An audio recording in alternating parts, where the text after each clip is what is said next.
I reside in a secluded area with my parents. We used to live in a small and crappy apartment in New York City, but we grew weary of the city lifestyle, prompting us to move, and the rest is now history. Leaving behind my old high school friends was challenging, leading to an inevitable loss of contact. However, I managed to form connections with new friends at my current high school. Despite the adjustments, I find immense joy in the winter season here. I distinctly recall a night a few weeks before Christmas when both my parents were away. Heavy snowfall covered my car entirely, showing no signs of stopping. With the heating on, I immersed myself in watching Squid Games with all the lights turned off. It was during this serene moment that I received a Snapchat notification from my friend Eric. I have a pretty close-knit circle of friends, so when I got a Snapchat notification from Eric, I opened it right away. He sent me a snap of a random road with a message saying, "Yo, I'm coming to your house. I need to show you something." Intrigued, I wondered what he wanted to share, thinking that if he had to come to my house, then it must be something noteworthy. I responded, asking him what it was, but he just told me to wait and see. I pondered this unusual behavior from Eric.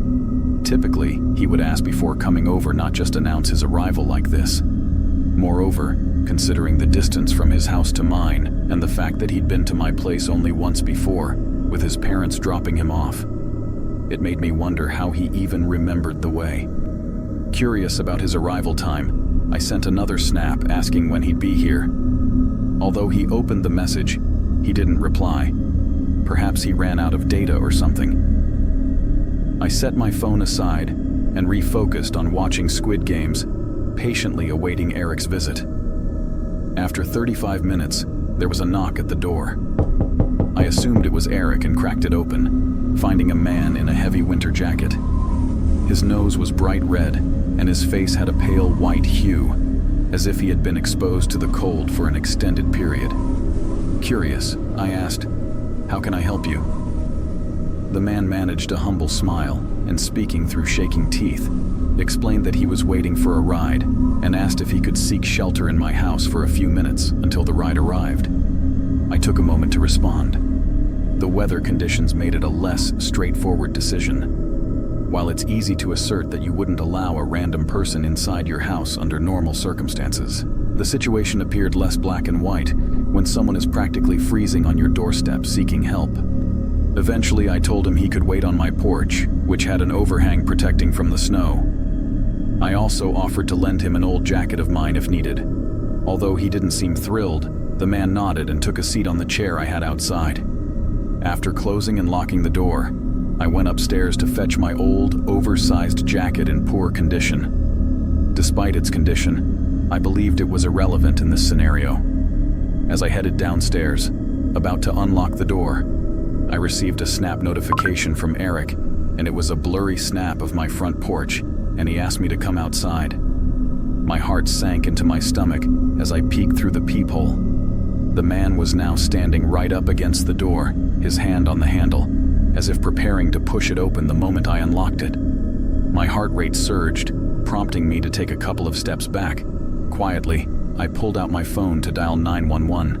As I whispered into the phone, I stared at the door with wide eyes, fully aware that Eric was not waiting for me on the other side. Once the police confirmed they were on their way, I slowly crept over and looked out again. The man was nowhere to be found, not on my porch or in my front yard. It was as if he had vanished, perhaps realizing that I had called the police. No further signs of him emerged that night, and the unsettling question lingered. What would he have done if I had opened the door? Later, I discovered that the real Eric, my friend, had lost his phone a few days ago, unaware of where it happened. Many of our mutual friends received messages from Eric's Snapchat account, asking if he could come to their houses. However, when they all rejected, I became the target. The reason the imposter didn't ask for my location was that he already had it. I had my Snap Map location on, allowing anyone on my friends list to see my current location, unfortunately set at my house. The man responsible was never found, and the unsettling reality that he knows where I live, with the potential to return, remains a source of fear. 3 winters ago, my dad surprised me with a car for my birthday. Not only was it brand new, but it also marked my first ever car. Having obtained my license just a month earlier, my dad believed I deserved it. Despite my excitement, there was a slight hiccup. We were hit with a severe snowstorm on the very day of my birthday. It was clear that any driving plans would have to wait until the snow cleared up. While I felt disappointed about the snowstorm, I remained grateful for the car. Later that same night, I sat in my room deciding whether to take my new car for a drive. I almost talked myself into it, but the thought of my dad's reaction, coupled with the terrible road conditions due to the snowstorm, deterred me. I knew it was a risky move, and I decided against it. Skipping to the next night, I enthusiastically shared the news of my new car with my friends. When my friend Dan invited me to hang out that night, I had to decline, considering the circumstances. Later, he mentioned a strong desire to leave his house, suggesting that his dad was causing trouble again. I won't delve too deeply into this part, but in short, Dan's dad seems to be a terrible person who has been physically abusing him for years. According to Dan, his dad had another drunken outburst, and he practically pleaded with me to pick him up. Without hesitation, I decided to do so. I couldn't leave my friend alone in such a situation. Heading to the car, I had to sneak out through my bedroom window. As I drove cautiously, maintaining a speed of 20 in a 45 zone, I struggled through poor conditions. Suddenly, I barely discerned something large in the middle of the road ahead. Unable to spot it until it was too late, I slammed on the brakes. Although my car halted in time, the back tires slid, pulling my car off the road and into a thick layer of snow. Fortunately, it resulted in a soft, low-speed crash, but it didn't improve the overall situation. My car was firmly stuck in the snow, and I recognized the need for assistance. Gathering myself, I stayed calm, turned on my hazard lights, and took out my phone. Confused about whether to call my dad or roadside assistance for help, I considered the late hour and the potential fallout from my dad. Fearing his anger, I opted to dial roadside assistance. Providing my location to the dispatcher, I was informed that help would arrive in 20 to 25 minutes. Grateful, I leaned back in my seat, relieved that I hadn't called my dad, which would have complicated the situation. As a few minutes passed, I observed the falling snow until I noticed a flickering light in my side mirror. Despite the poor visibility, I could make out an orange light softly flashing and approaching me. Upon closer inspection, it appeared to be a typical work vehicle with caution lights on top. Checking my phone, I realized only 5 minutes had passed since I made the call, indicating that the assistance was surprisingly early. Despite the unexpected timing, I welcomed the prospect of being rescued from the snow. After a couple more minutes of waiting in my car, I heard a door slam shut behind me. Turning, I saw a man walking toward my window. Rolling it down a few inches, I explained, "Hi, sir. I called a few minutes ago. I just need help getting back on the road." Even though the situation seemed evident, I felt the need to clarify. "Right. Let me see what I can do for you," he replied. The man walked around to the back of my car, inspecting it, and presumably searching for a suitable place to set up the tow hook. I've never been in this situation before, and my assumption is that they attach a winch to your car and pull you out. I had no idea about the specifics or where they attach it. The man stood behind the car for a moment, and I observed in the rearview mirror. Suddenly, a rush of cold air swept through as the man opened the trunk. Peering back, I saw him holding the trunk partially open, scanning the inside of my vehicle with his eyes. "Sorry," he muttered, closing the trunk.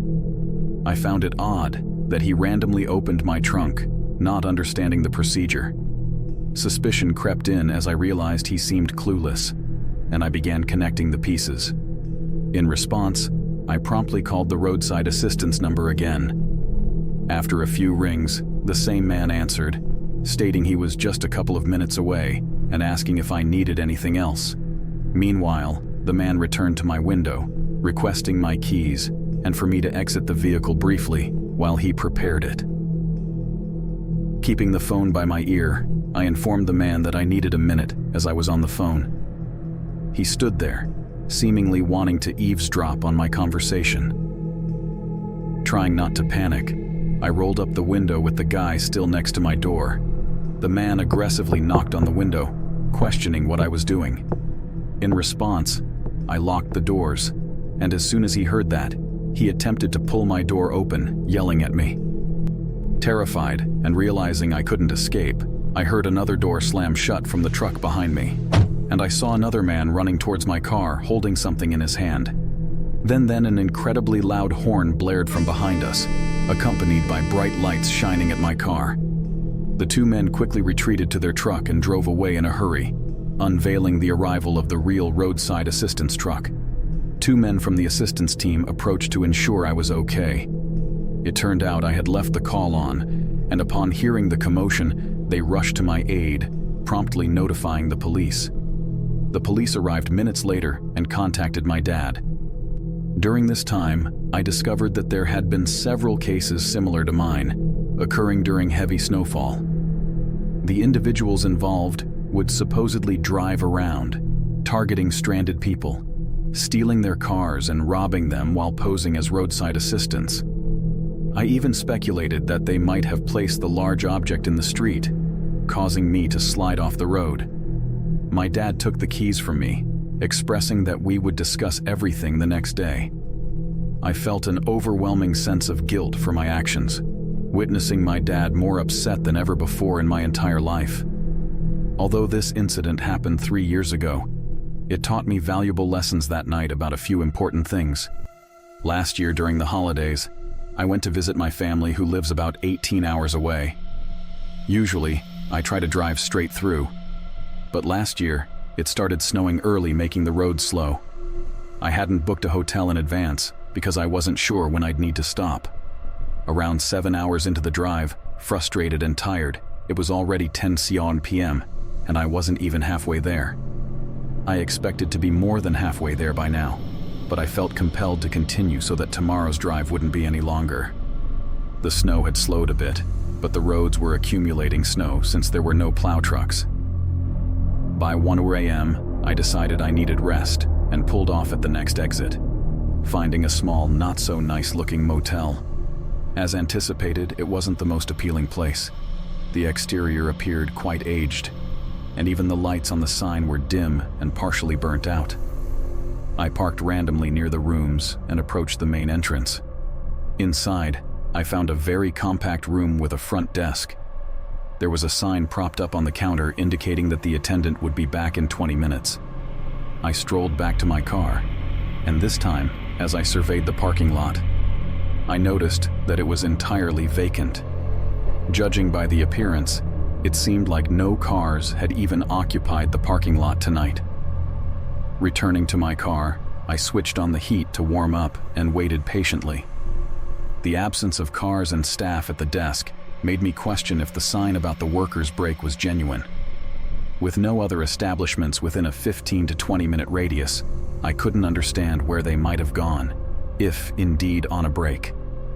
I leaned back, trying to figure out my next steps, but exhaustion took over, and I ended up dozing off in my seat. When I woke up after a few hours, the snow had resumed, and the wind was causing my car to sway. As I sat up and glanced towards the motel's front entrance, I made direct eye contact with a man peering through my window.